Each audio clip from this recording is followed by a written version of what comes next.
서울 도봉구 쌍문동에 위치한 대한불교 조계종 공생선원에서는 선언 이론이 아니라 체험이다. 참선 입문 과정을 9월 2일 수요일 개강합니다. 선어록과 경전의 깊은 뜻을 배우고 도반들의 생생한 수행담을 나누며 스스로 자각하고 사유하는 힘을 기릅니다. 마음을 조절하고 지혜롭게 쓰는 법이 바로 참선입니다. 스승과 도반이 함께 견해를 나누며 지혜로운 삶을 실현해가는 여정에 여러분을 초대합니다. 이 무반에 대한 문의는 서울전화 02-900-2448, 02-900-2448로 문의 주시기 바랍니다.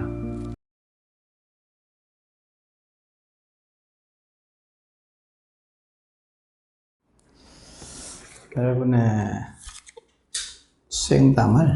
써온 수행담을 이렇게 한번 들어봅시다.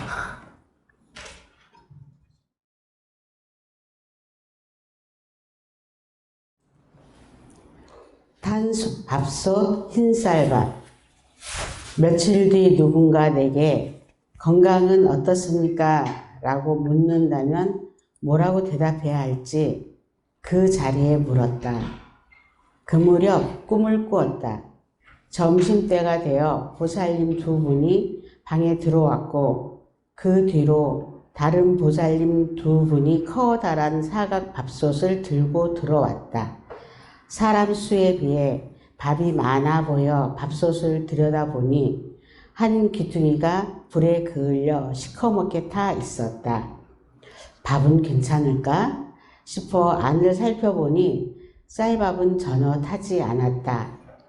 혹시 탄내가 배었을까 염려되어 맡아보았지만 냄새는 전혀 나지 않았다.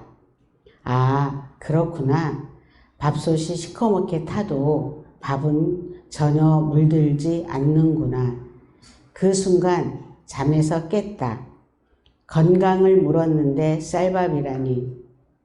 다소 난처했지만 이것이 내 대답이라면 그대로 받아들여야 했다. 얼마간 시간이 흐른 오늘 꿈에서 본 타지 않은 흰 쌀밥이 여전히 생생하다.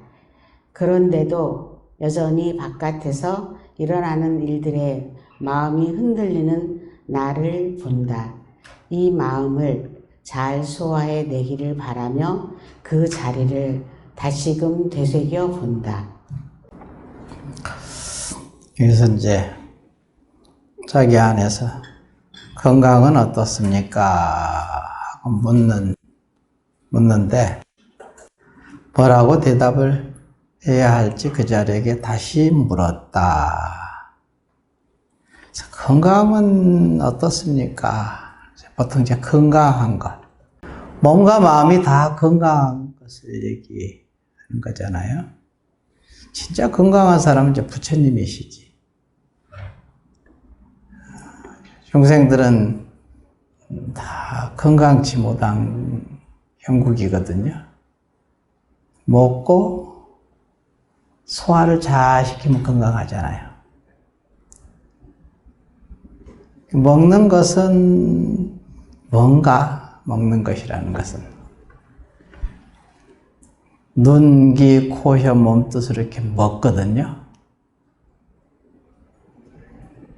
다 받아들여서 입으로만 먹는 게 아니라 눈으로도 먹고 귀로도 먹고 코로도 먹고 감촉으로 먹고 생각으로 먹고 안입이설신의로 이렇게 먹어서 내가 뭘 먹어야 건강하냐 이게야. 그걸 어디서 소화시켜낼 수 있을 것인가? 다가오는 모든 경계를 우리가 먹어서 지금 자기를 이루었거든요.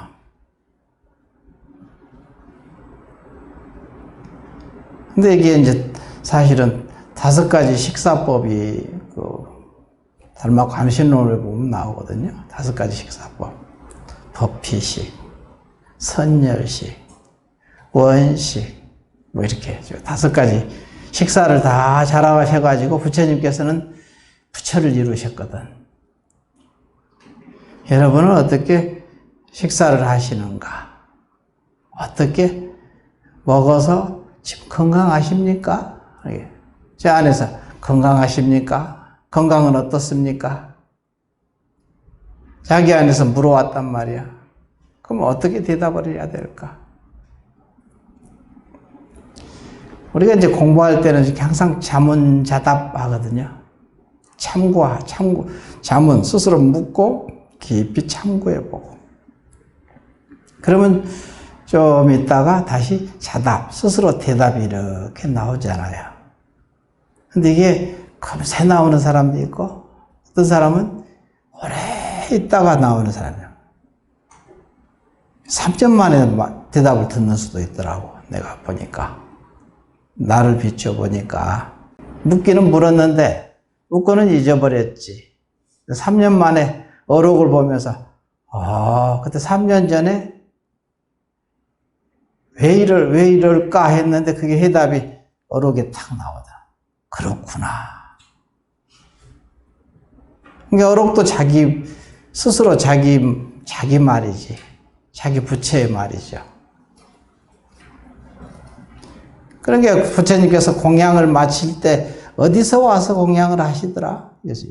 금강경에 보면은 공양할 때가 되셔서 차례로 공양을 받으시고 다시 본래 자리로 돌아오셔서 공양을 마치시고 자리에 편안히 앉으셨더라.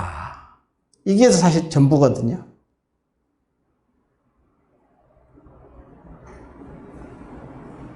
어디서 공양하셨습니까? 아무 데서 길바닥에서 공양한 거 아니거든. 환지 본처, 본래 처소에 돌아오셔서 공양을 하시는 거예요. 본래 처소는 어딘가? 자기 자성이지. 공양은 거기밖에 할 수가 없어요. 딴 데서는 안 됩니다, 공양을. 그래야 내가 공양을 제대로 해서 소화를 잘 시켜가지고 잘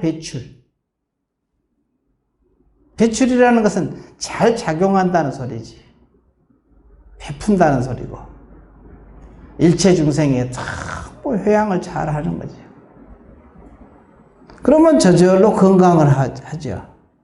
건강은 어떻습니까? 이 말 한마디 가지고도 모든 게 다 들어있죠, 알고 보면.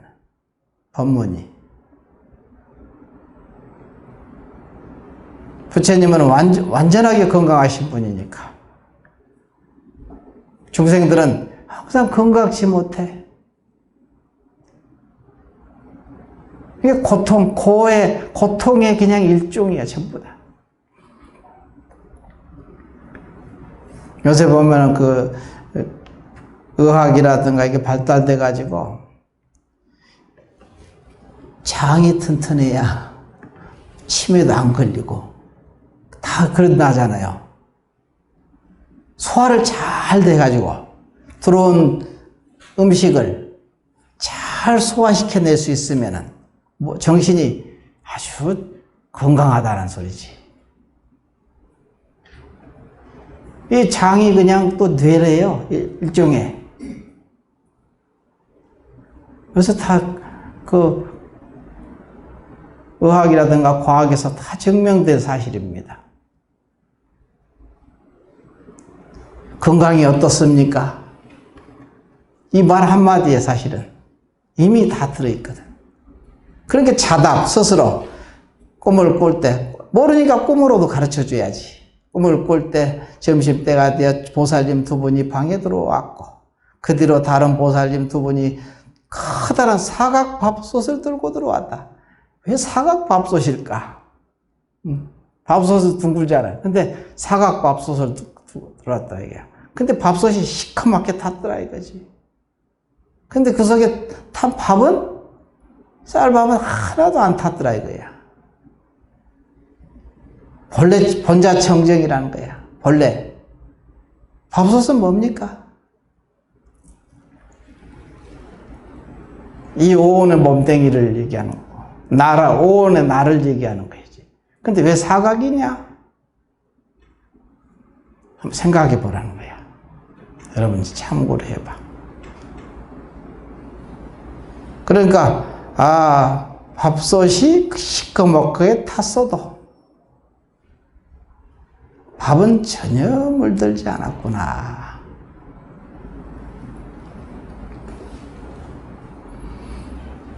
그러니까 건강을 물었는데 갑자기 쌀밥, 전혀 물들지 않는 쌀밥을 얘기하는 거예요. 부처님께 공양을 올리잖아요. 쌀밥, 흰 쌀밥을 올리잖아요. 뭡니까? 항상 맞이에 올리죠. 본자 청정, 원래 청정한 것을 얘기하는 거니까 여러분이 이렇게 스스로 묻고 스스로 대답이 나오고 자문자답 나오는 겁니다. 공부는 그래서 참고해서 알려고 들으라. 스스로 참고해봐라.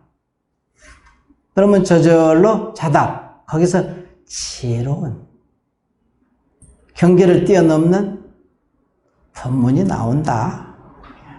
알았죠? 자, 또 보십시다.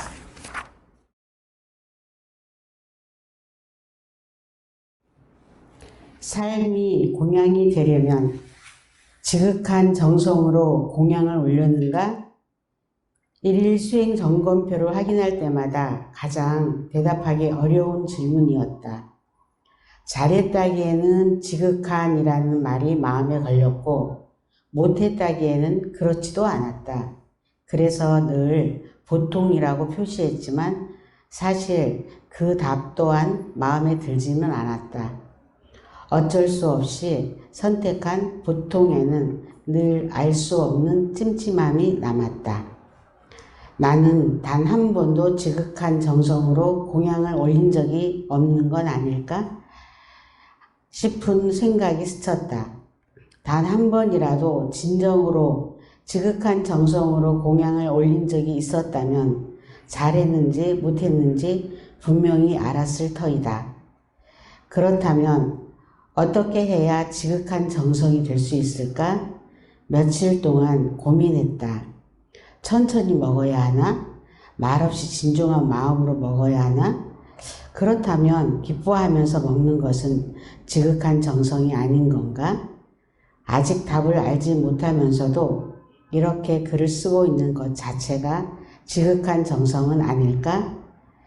이 질문을 안고 공양을 해도 여전히 알 수가 없었다. 단순히 먹는 일뿐 아니라 어떻게 하면 내 삶 전체가 지극한 정성으로 올리는 공양이 될 수 있을지 고민하였다. 우선은 내일 아침 선원에 늦지 않게 가는 것부터 시작해야겠다고 다짐했다. 다시 한번 묻는다. 주인공, 지극한 정성으로 공양 올린다는 건 뭐야? 답 좀 알려줘. 다음날 화엄성중 정근을 하던 중 문득 깨달음이 일어났다. 아, 삿된 생각에 마음을 빼앗기지 않는 것. 그것이 곧 지극한 정성으로 올리는 공양이구나. 화엄성중님이 빙글에 미소 지으신다. 여기서도 이제 이 말이 지극한 정성으로 공양을 올렸는가? 여기에 대해서 진짜 지극한 정성으로 공양을 올린 적이 있던가? 자기한테 물어보잖아요. 이게 참구거든요. 그냥 아는 소리니까 넘어갈 수도 있는데 깊이 자기가 참고를 해보는 거야. 자기에 돌려서, 자기 마음에, 자기 삶에 돌려서. 그래서 이제 보면서 시작은 내일 아침에 선원에 늦지 않게 가는 것부터 시작해야 되겠구나. 우리 삶에서, 일상에서부터 출발을 하는 거예요, 공부는. 그러면서 다시 주인공, 지극한 정성으로 공양을 올린다는 것은 뭐야? 답 좀 알려줘. 스스로 참고하잖아, 깊이. 자기 내면 깊숙이. 그러니까 그날 초하루 했던가 보지? 화엄성중 기도를 하는데, 참여를 하는데, 하는 동안, 삿된 생각의 마음을 빼앗기지 않는 것. 그것이 곧 지극한 정성으로 공양을 올리는 것이구나. 스스로 잠은 자답. 그래서 참선자, 의단 동로 그러잖아. 의단. 참구라는 게 의단 동로. 그러면 저절로 그냥 자답. 스스로 알게 된다 이거지. 알아지는 도리가 거기서 나오는 거거든. 공부는 이와 같이 이렇게 해야 됩니다. 멀리서 그냥 뭐 대단한 것을 찾으려고 애쓰지 말고 우리 일상에서 항상 핵심은 그러잖아요. 자기한테 물어라. 자기 안에 자성에 물어라. 항상 거기에 의지해라. 의 받냐 바라며. 이게 핵심이거든요. 지금 물어 참고해 놓으면은 나중에 반드시 해답을 듣거든요. 그것이 빨리 들을 때도 있고 늦게 들을 때도 있고 그러죠. 알 수가 없죠. 몇 년 뒤에 들을 수도 있어요. 지금은 참고해놔야 여러분이 지금 깨닫는 거예요. 지금 참고하지 않고서 어떻게 내일 깨달을 수 있겠냐 이거지. 지금 깨닫는 것은 예전에 내가 참고해놨기 때문에 지금 깨닫는 거예요.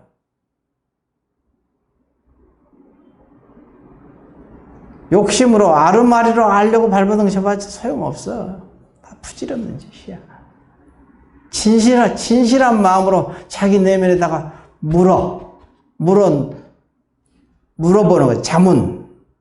그러면 자답.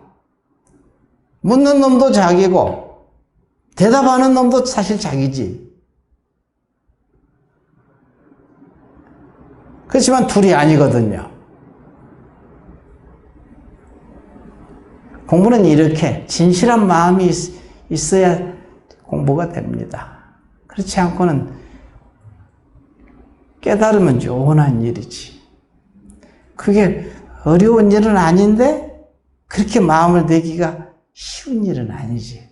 진실해야 되고 정성스러워야 되거든요. 마음이. 거기에 뭐 무슨 큰 노력이 필요한 것은 아니죠.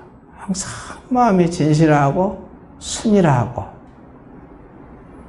그래서 수순이라는 말을 쓰거든요. 경에 보면 따를 수자. 수는 순종할 순자. 따라 순종한다 그러거든요. 누구를? 자기 자성을. 자기 주인공이라고 할 수 있지. 자성에 따라 순종할 줄 알면. 공부는 그냥 부모가 자식 손잡아서 걸음마부터 시켜가지고 이렇게 데리고 가잖아, 끌고. 그와 같은 심정이라. 항상 지켜봐주고. 그런 부처님이시. 아주 자비롭기가 말로 형용할 수가 없어요. 그 자기 안에 부처가. 얼마나 자비로운지 모릅니다. 그 자비로운 자기 부처를 조금 이렇게 감지할 수만 있으면 항상 감사한 마음이 나오고 고마움의 마음이 나오고 부족하다는 생각이 없어져 버리겠지. 얻으려는 마음이 없어져 버리고 그러면 이미 얻어진 거거든요. 얻을 것이 없어야 참으로 얻은 것이고 이룰 것이 없어야 완전히 이룬 것이거든요. 성취가 된 겁니다. 그러려면 자기 안에 부처, 자성을 의지할 수밖에 없어. 그렇게 하십시오.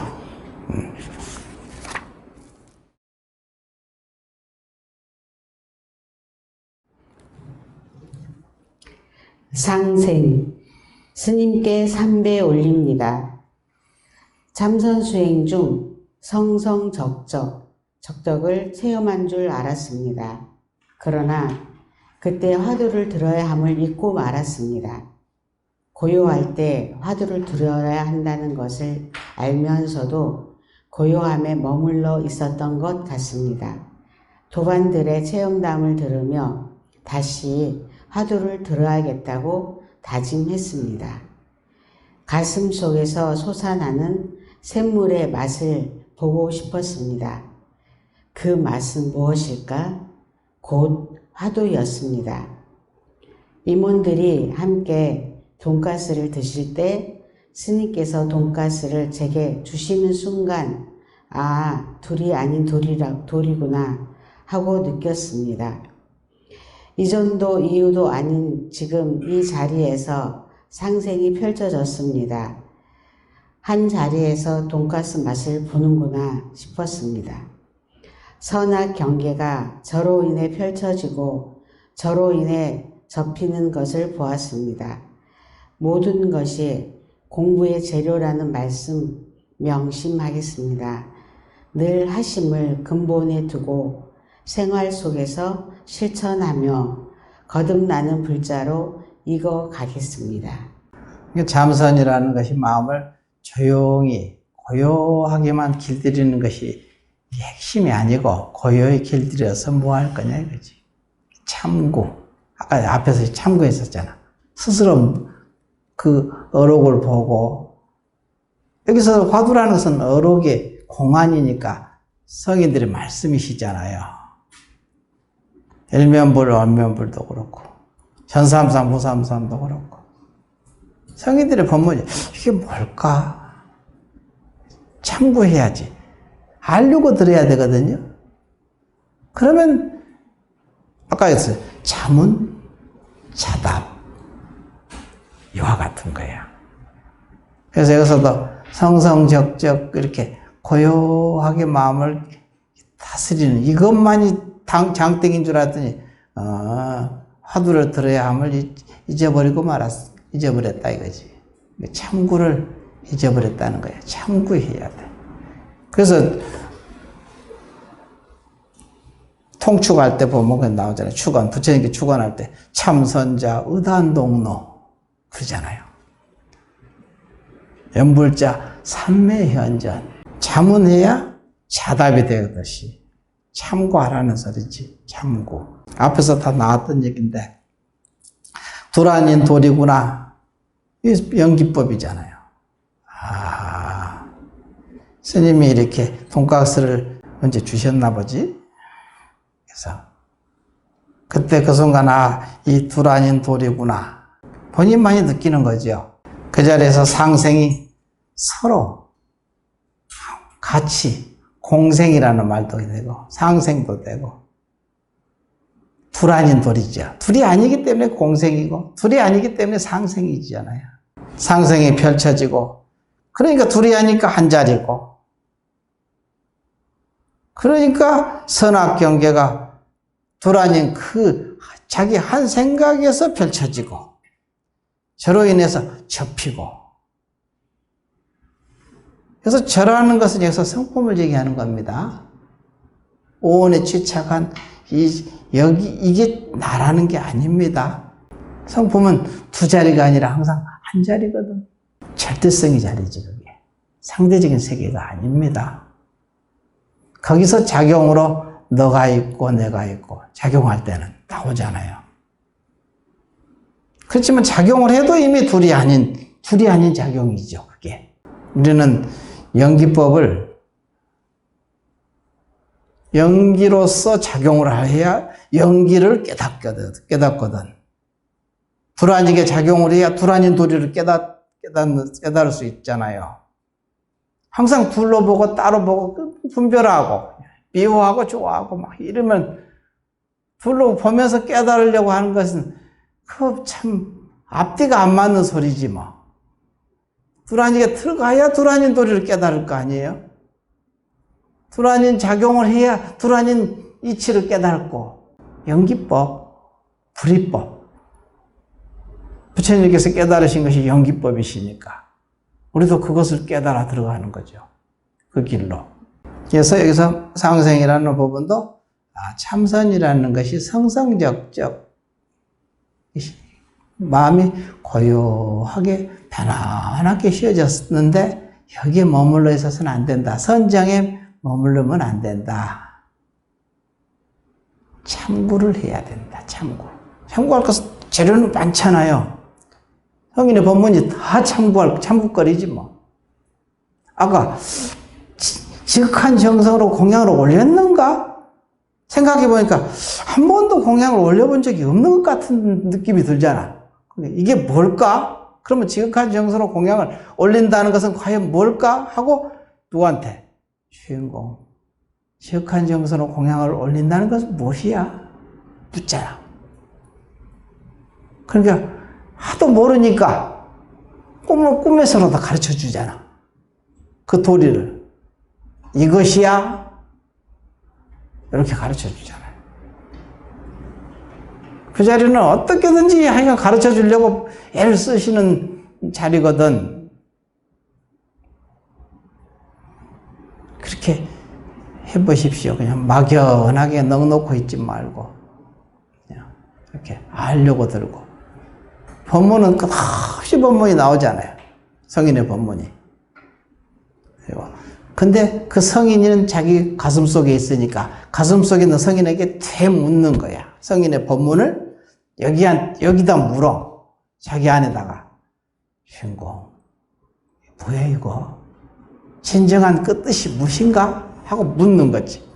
물으면 반드시 가르쳐 주거든요. 그러면 그렇구나 하고 이제 조금 깨달은 바가 나오지. 맛을 본다는 것이지. 쫄쫄쫄쫄 흐르는 샘물의 맛. 그런 맛을 한번 보시라는 거지. 애쓰셨습니다. 오늘은 진심직설. 오늘은 다음 시간에 뭐 다 마칠 것 같은데요. 진심직설. 보죠, 진심직설 이게 참 쉽게 논리적으로, 체계적으로 참 논문이라면 이게 논문인데 있잖아요. 보조 스님이라는 큰 성인께서 성인의 지혜에서 아주 우리들을 위해서 얼마나 그냥 낱낱이 그냥 거기에 맞춰서 이렇게 설명을 체계적으로 잘 해놓으셨거든요. 근데 조금 이론적인 부분이 많이 들어가니까 어려운 듯 하거든요, 이게. 근데 이거 하나만 알아도 사실은 전체 어록을 다 통할 수 있어요. 좋죠. 이렇게 성인들은 우리를 가르치려고 참 무던히 애를 쓰시. 그 자비심이 참 대단하죠. 그 자비로운 마음. 오늘은 이제 170조. 평상이 아닌 마음은 어떤 것인가요? 아까 앞에서는 평상인 마음. 평상인 마음은 참마음이고, 평상이 아닌 마음은 망념이다. 이렇게 망심, 진심, 망심. 앞에서는 이제 진심을 얘기했거든요. 평상인 마음. 평상이라는 것은 평평하고 아주 그냥 항상한 마음. 이 소리거든요. 평평하고 항상한 마음. 요거를 이제 표현할 때 여러 가지로 이렇게 평상의 마음, 평상심 이렇게 얘기를 했는데 사실은 이제 예전에 내가 복지관에서 이제 강서구 그 육복지관에서 이제 우리 선제들하고 같이 봉사로 그때 간 적이 있거든요. 근데 거기 가면은 이제 첫날은 사실은 이제 그 할아버지 따지고 보면 이제 지금으로 따지면 내 나이 또래인데 나도 그냥 할아버지지. 내 나이 또래니까. 이제 혼자 독거노인, 이제 혼자 사는 노인이라고 해서 조그마한 아파트인데 아주 작은 방 하나 있고 그 속에 다 있는 거. 작아. 한 10평도 안 되는 것 같더라고. 근데 몸이 이제 안 좋으니까 엉덩이로 그냥 뭉쳐 다니면서도 얼마든지 할 수 있는지 아프다는 핑계로 그냥 안 하는 거지 뭐. 그 조그마한 방 하나도 그냥 완전히 눈이 오듯이 하얘 그냥 이렇게 방 구석구석이. 뭐가 뭔지 아세요? 눈이 오는 것이? 각질이 떨어져가지고 하얗더라고. 그것을 살면은 본인 건강에도 안 좋은데, 그 조금 움직이면 될 건데 그걸 안 움직이시는 것 같아. 그냥 몸이 불편하다는 핑계로. 근데 대신 이제 할머니 사는 곳에 가보니까 아주 그냥 티끌하나가 없어. 깨끗한 거야. 그게 평소에 이제 살았던 그 버릇이거든요. 그러니까 거기 가서, 할아버지한테 가서는 그냥 청소만 하고 왔어, 그냥. 뭐, 얘기할 틈도 없었어, 그냥. 그거 청소 다 하는데도 시간, 1시간 반 내내 그냥 엎드려가지고 그 청소하느라고 다 못 치웠어요, 그래도. 그것도 다 못 치웠어요. 그래도 그 집안 다 치웠어. 싱크대 그냥 기름기가 그냥 덕지덕지 붙어가지고, 그거 다 깨끗이 이제 싱크대도 닦아내고, 이제 화장실 변기도 그냥 아주 더럽기가 그지없어. 아무것도 이제 물건을 안 가지고 갔거든요. 그 고무장갑이라도 좀 가져갔어야 되지. 없어, 그냥. 이렇게 아무것도 없으니까 그냥 어쩔 수 없이 그냥 수세미로 그냥 손 넣어가지고 다 닦아버렸어, 그냥. 그 변기를 그냥. 덕지덕지 붙어 있는 그냥. 에라, 뭐 더러운 것이 뭐 들어오냐? 손에? 더럽다는 생각이지 사실은 더러운 것도 아니거든. 그래서 깨끗하게 그냥 전부 닦아서 그냥 말끔하게 해놓고 그거 하느라고 1시간 반 내내 그냥 정신없이 그거 닦느라고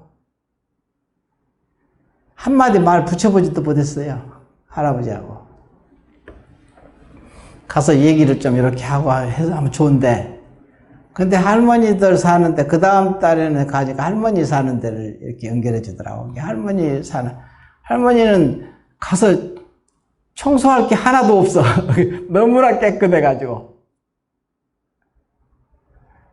그러니까 가서 내내 얘기만 하고 왔어. 말동무. 근데 가서 거기는 이제 워낙 그냥 기독교 교회를 그냥 새벽 기도를 그냥 날마다 하루도 안 빠지고 다니는 분이야. 그렇게 우리 새벽 기도 다니듯이 그렇게 눈이 내려도 그냥 새벽 기도는 꼭 간대요. 그러면서 이제 나한테 얘기를 이렇게 하더라고. 그래서 근데 생뚱맞게 중이 가니까 처음에 깜짝 놀라는 거야. 가가지고, 뭐 사가지고 이제 이렇게 먹을 것, 음료수라든가 이렇게 좀 사가지고 이제 갔지. 들어가니까 스님이 오리라고는 상상도 못했지. 처음에는 약간 경계를 이렇게 하는 거야. 스님이 오니까 자기는 독실한 기독교인이니까 새벽에 그냥 항상 빠지지 않고 기도로 간대요. 새벽 기도. 근데 가만히 얘기를 이렇게 들어보니까 나름대로 체험을 했어. 자기 이제 얘기를 이제 살살 이제 내가 살살 이렇게 얘기를 하니까 이제 마음이 조금씩 풀어져가지고 자기 얘기를 다 하시더라고. 당신 얘기를. 그러면서 이제 그때 당신이 이제 딸 하나 있고 남편도 먼저 죽고 딸 하나 있었는데 딸도 그냥 죽었대요. 암으로. 그러니까 이 세상에 이제 호롤단시서 아무도 없어 그냥. 혼자 있으니까. 그러니까 이제 새벽 이제 밤에 이제 그 산에 들어가서 기도하는, 산에 가서 그냥 밤에 그냥 기도하는, 거기 갔었던가 봐. 가가지고 그냥 그날 비가 억수같이 내리는데 그냥, 살기도 싫고, 아무도, 자기 딸도 죽어버리고, 그냥 남편도 다 죽어버리고, 진짜 다 혼자 돼가지고, 그냥 아무것도, 살고 싶은 마음이 하나도 없더래. 그래갖고, 하느님 나 데려가세요. 할 정도야, 그냥. 이제, 올 밤에, 비가 그냥 억수같이 와가지고, 산에서 그냥 혼자 기도하고 있는데, 그, 물이 막 돌아가지고, 막 이렇게 가슴까지 막 물이 차니까, 피하고 싶지도 않고, 그냥 거기서 차라리 그냥 죽겠다는 마음이 들더래. 차라리 하느님 나 데려가세요. 이제 이런 마음이야. 그러고 기도를 이제 하고 이제 있는데 갑자기 그냥 경계가 확 바뀐 거야. 그러면서 차라리 그냥 나 이제 살고 싶지 않아요. 죽음에 대한 두려움을 그냥 놔버렸지, 그냥. 차라리 이렇게 죽는 게 좋겠어요. 이런 의미지. 차라리, 나 이제 하느님, 나 데려가세요. 이제 이런 거지, 뭐. 그 순간 갑자기 경계가 확 바뀌더래. 그 생각을 하고 딱 물러서지 않고 그냥 딱, 그렇게 그 경계가. 그러면서 그분 말로는 대평안이 생기더래. 대평안이 그냥 전체가 그냥 평평하고 평안하고 그냥 고요하고 그냥 그래 돼버리더래요. 그 순간. 그냥 대평안이 왔어요. 나한테 그러더라고. 아, 그렇죠. 내가 알아주는 거지. 깨닫고 그게 깨달음이다. 그 깨닫고 나면 그렇게 되는 거예요. 여기서 얘기하는 평상의 마음이야. 평평하고 항상한 마음이거든. 평평하고 항상 하는 거야. 그걸 보고 이러면 그분은 표현을 대평안이라고 이 표현을 하는 거야. 표현을. 여기서는 평상의 마음이라고 했지. 평평할 평자에다가 아주 평평하지 그냥. 높낮이가 없어. 그 자리는 들어가면 잘나고 못나고 죽고 살고 이게 없다는 거야. 그냥 평등해져 버린 거야. 평안하지. 그 다음에 상이죠. 이것은 항상 하는 거야. 죽고 살고가 없어. 항상 해. 그분 표현은 그렇게 얘기하는 거야. 아, 갑자기 대평안이 왔어요, 저한테. 그렇게 표현하는 거야. 표현을 그렇게 하더라고. 근데 그걸 내가 알지. 그 마음을. 대평안이 왔다고. 그러니까, 아, 그렇죠. 근데 이것을 목사님도 몰라요. 전도사님도 몰라요. 자기 이 심정을 모르더래. 아무도 얘기해도 뭔 소리인지 모르더래. 근데 와서 생뚱맞게 그냥 스님이 와서 알아주니까 너무 좋아가지고 그냥. 그렇지요. 바로 그겁니다. 그 자리는 너나가 없고 주객이 없다. 너나가 없는 거야. 평평해. 평등한 자리야. 그리고 고요한 자리거든. 그것을 그분 표현은 갑자기 대평안이 왔어요. 이렇게 표현한 거예요. 대평안. 그냥 편안한 정도가 아니라 큰 대자로 대평안이라는 거야. 그게 생겼대. 원래 그 자리는 그런 자리요. 원래 여기서는 평상의 마음 이러죠. 평상심이라는 거예요. 평상심. 똑같은 말입니다. 그러니까 체험하고 아는 사람은 다 아는 소리야 그냥. 그러니까 그 사람이 어떻게 표현해도 내가 무슨 소리인지 알아. 근데 이 공부를 이제 잘 모르니까 그것을 체험을 했을 뿐이지. 근데 그것이 전부 연결되거든 사실은 알고 보면은. 처음에는 나를 엄청 경계를 하더니 갑자기 그냥 완전히 막 나한테 쏙 빠졌어 그냥. 아, 불교도 똑같네요 막 그러는 거야. 그렇지요. 불교도 똑같지. 진리라는 것은 하나지. 진리가 둘이 될 수는 없지 않습니까? 그러면서도 또 의혹을 또 이렇게 사탄이 있고 거기는 사탄이 있고 천사가 있잖아요. 천사의 반대는 사탄이가. 근데 사탄이고 천사거든. 근데 그러거든. 뭔 소리인지 못 알아먹는 거야. 사탄이 그들의 천사인데 이제 그게 못 알아먹는 거지. 그게 내가 그래서 표현을 그렇게 해서 하느님은 진리의 본체를 얘기하잖아요. 하느님이 천사를 누가 만들었을까? 하느님. 그럼 사탄은 누가 만들었을까요? 그러니까 여기서 꽉 막히는 거야, 갑자기. 하느님이 다 만들어야 되잖아. 근데 그러면 사탄이 만약에 일하면 다른 사람이 만들었으면 하느님하고 동등한 자리잖아. 그러니까 거기서 콱 막히는 거지. 사탄도 하느님이 만들었어. 그래서 띵 충격 먹을 거지. 거기서.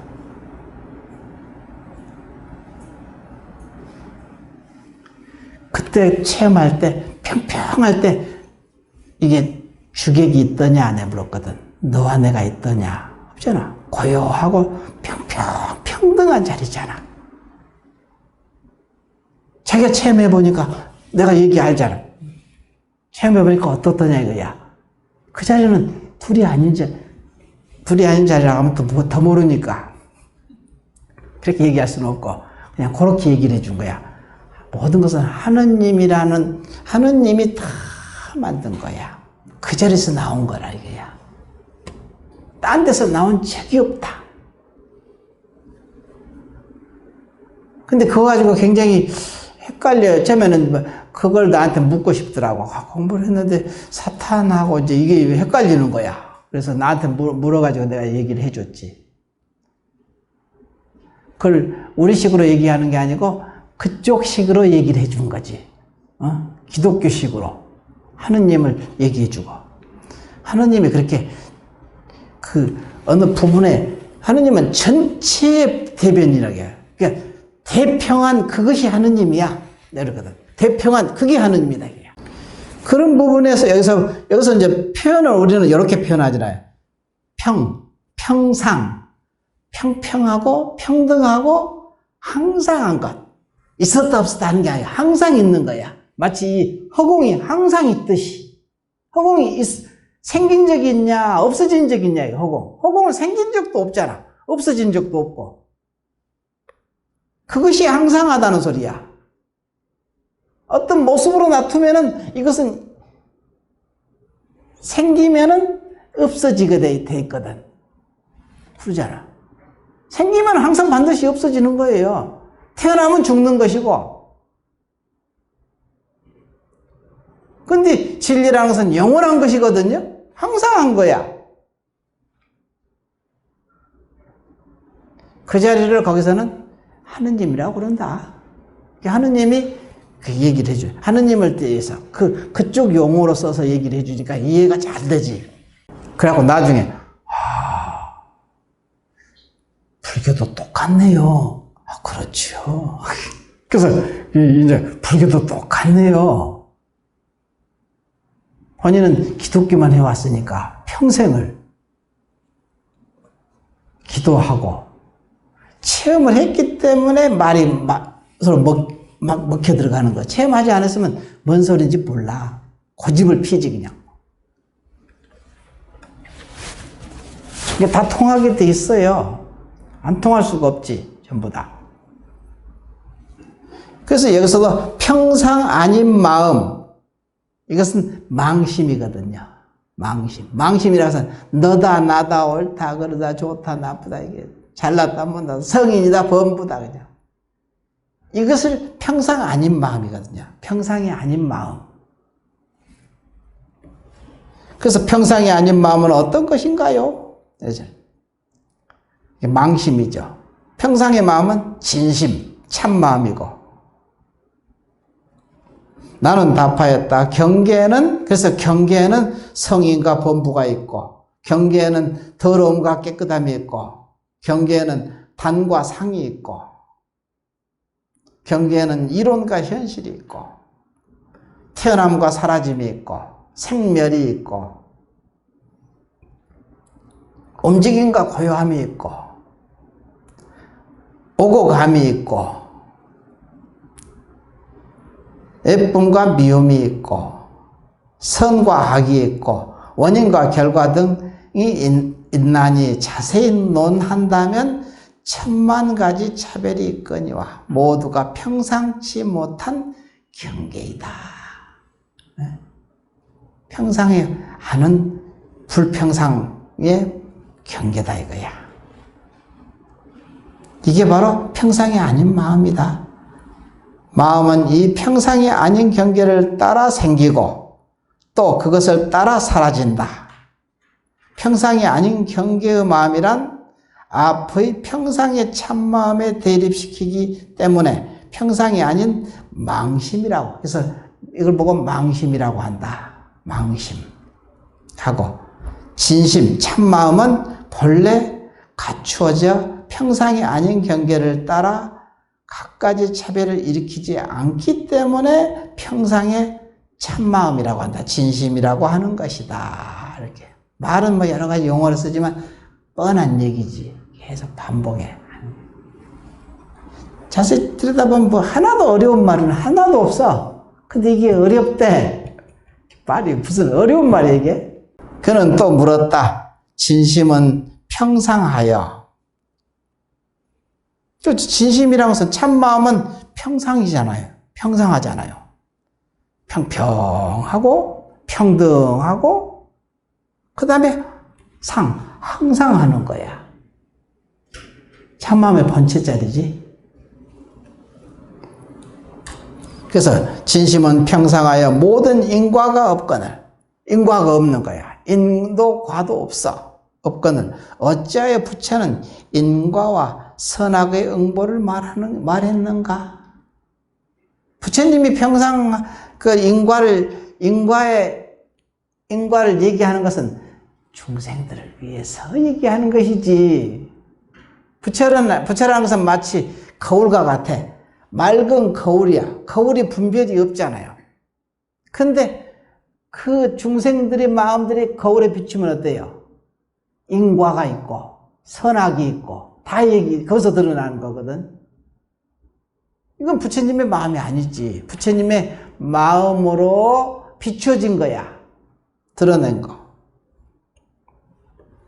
그래서 나는 답하였다. 허망한 마음이 갖가지 경계를 쫓으면서 그 경계들을 알지 못하고 갖가지 마음을 일으킨다. 그러므로 부처는 갖가지 인과의 법을 설명하여 그 갖가지 망심을 다스려 조복하기 때문에 인과를 세워야 했던 것이다. 그래서 인과를 얘기했던 것이 부처님께서 중생들을 설명해서 인과가 없는 그 길로 이렇게 이끌어주기 위해서 인과를 얘기를 할 수밖에 없지. 그러나 만일 진심이라 참마음이라면 온갖 경계를 따르지 않으므로 참마음이라는 것은 온갖 경계가 얻어 거기에 아무 영향받지 않아. 아까 얘기했었잖아요. 솥은 탔는데 쌀은 밥은 하나도 안 탔더라 이거야. 물들지 않았다는 말 그 소리거든요. 근데 사각밥에 사각밥솥에 왜 사각일까? 사성제 고진멸도잖아요. 그게 고진멸도라는 것이 원래 있었던 게 아니라 그 성문한테는 고진멸도 사성제를 설해야 얘들이 깨달을 수가 있으니까 고진멸도를 설한 것이, 고진멸도란 법이 원래 있어서 설한 게 아니야. 그 성문이라는 사람들이 오면은 성문에 맞는 법문은 그걸로 인해서 완전한 깨달음으로 들어가게 하기 위해서는 고진멸도를 설해야 되거든. 사성제를 설해야 되거든. 이게 무유정법이야. 정한 법이 없어. 그래서 여기서 온갖 마음을 일으키지 않으므로, 그러므로 부처도 가지가지 법을 말하지 않았을 것이니 거기에 무슨 인과가 있겠는가? 또 물었다. 진심을 평상하여 일어나지 않는 것인가? 움직이지 않는가? 진심은 평상하여 움직이지 않는 것인가? 나는 답하였다.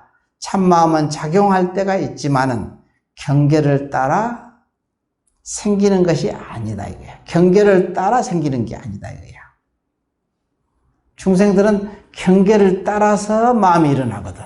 성품을 쫓아서 나와야 되는데 경계를 따라서 나오는 거야 항상. 중생들은 저 사람이 악을 쓰면 나도 똑같이 그냥 화가 나고 저 사람이 아주 웃으면 나도 같이 웃어진다 이거야. 경계를 따라서 웃게 되거든. 참 마음을 쫓아서 이게 웃어야 되고 참 마음을 쫓아서 화를 나면 이거는 지혜 작용이거든요. 다르는 거야. 그래서 참 마음은 작용할 때가 있지만은 경계를 따라 생기는 것이 아니요 또한 묘한 작용으로 유의하여 인과에 어둡지 않을 뿐이다. 인과에 어둡지 않는 거야. 경계가 오면은 그 경계를 따라서 어둡지 않게 작용할 수 있다는 거야. 바보 멍청이처럼 아무것도 모르는 게 아니라 이거지. 오늘 여기까지 합시다. 기침을 하는 거 보니까 하지 말라고 하고 그만 법문 그만하라고. 이것도 다 그 자리에서 하는 거예요. 내가 하는 게 아니라 그 자리에서 하는 거예요. 또 법문할 수 있게 내가 기침을 신나게 하고 그냥 주차장에서 그냥 기침을 내내 하다가도 아유 이거 가서 법문해야 되는데 어떻게 하지? 큰일 났네. 아유 네가 알아서 해. 법문하게 하는 것도 너고 법문 안 하게 하는 것도 너니까. 그러니까 딱 올라와서 법문하잖아. 할만치 하니까 이제 그만하라고 이렇게 기침 나오잖아요. 알겠죠? 그게 다 누가 하냐면 경계를 따라서 오는 게 아니라 이 성품에서 그러는 거야. 이거 잊어버리지 마세요. 네, 마치겠습니다.